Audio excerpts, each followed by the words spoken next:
Hey, what's up? It's Steve with the Range Minded Podcast. I want to come to you with another really quick tactical tip. Let's talk about flashlights. Can flashlights be used as a good defense? Are they a good defensive use tool? Listen, flashlights have been around a long time, right? They're such a versatile tool. Obviously, they could be used to low light situations. Maybe you're trapped in a building without power. It helps you identify a threat. It helps you do all sorts of things, right? They're completely ubiquitous, and it's pretty uniformly understood that flashlights can be carried pretty much everywhere. Now, airlines or whatever, I don't know. I don't travel much, so I don't get on planes all that much anymore. But let's just look at, is a flashlight a good option as a defensive tool? Again, like I said, we can start by using it to just check out our surroundings to be safe. We can use it to maybe disorient a bad guy if we flash him in the eye. If we have to, we can use it as a striking defensive tool, and they are very effective. A lot of these flashlights, this is just an older Streamlight that I got, but you can see that, you can kind of see on the bezel, there's a little bit of different kinds of edges, which actually come in very handy if you need to use it as an impact device.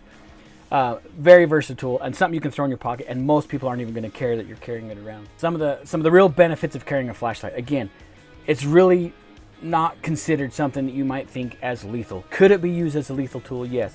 Anything can be used as a lethal weapon if used enough force and in the right location.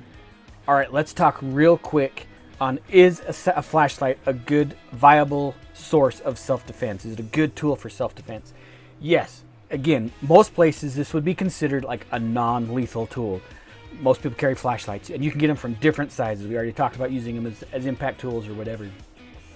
But most places you can walk around with a flashlight, most people aren't going to carry it. It's not going to draw attention to you. That's an important benefit. They're also very, very good at disorienting people. Like, you get a strobe system, right? It's awesome, right? In low light situation or no light situation, somebody gets hit with a strobe, it's going to give you a few seconds for them to kind of gain their bearings. That's an advantage. It also helps you with your situational awareness. If you're in a dark parking lot and you need to identify things, you can use your flashlight to sweep things around, or in your home. It gives you options to see where it's hard to see. And again, maybe just flashing the light at a bad guy that's coming to you might be enough for them to think, maybe that's not the one I want to mess with.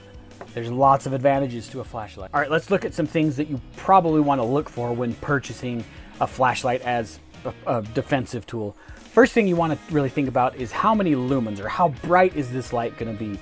I would highly suggest going something over 100, 150 lumens. There are some good flashlights that seem bright, but you want something that's going to be bright enough to disorient. You need that bright flash of light. That is going to give you time to react. The other things are like the options. You can see strobe or whatever.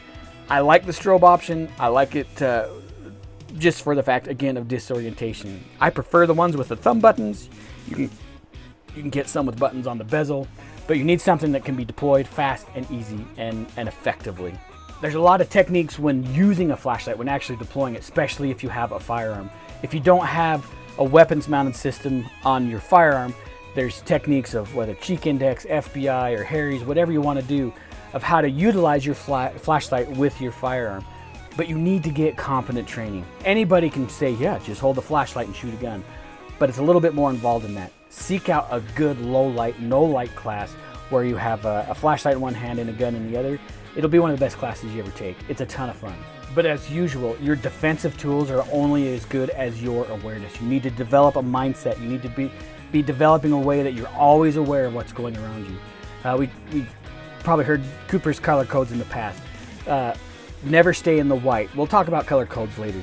But you always got to be outside of just the brain fog. You have to be aware of your surroundings all the time. Develop that mindset, be aware, and don't be a victim. Anyway, that's my opinion about using a flashlight as a defensive tool. Hopefully I gave you some information, maybe some more questions. If you have any questions for me, go ahead and ask. But just remember, your safety depends on you. You are your immediate responder. Develop that safety mindset and stay safe. See you guys.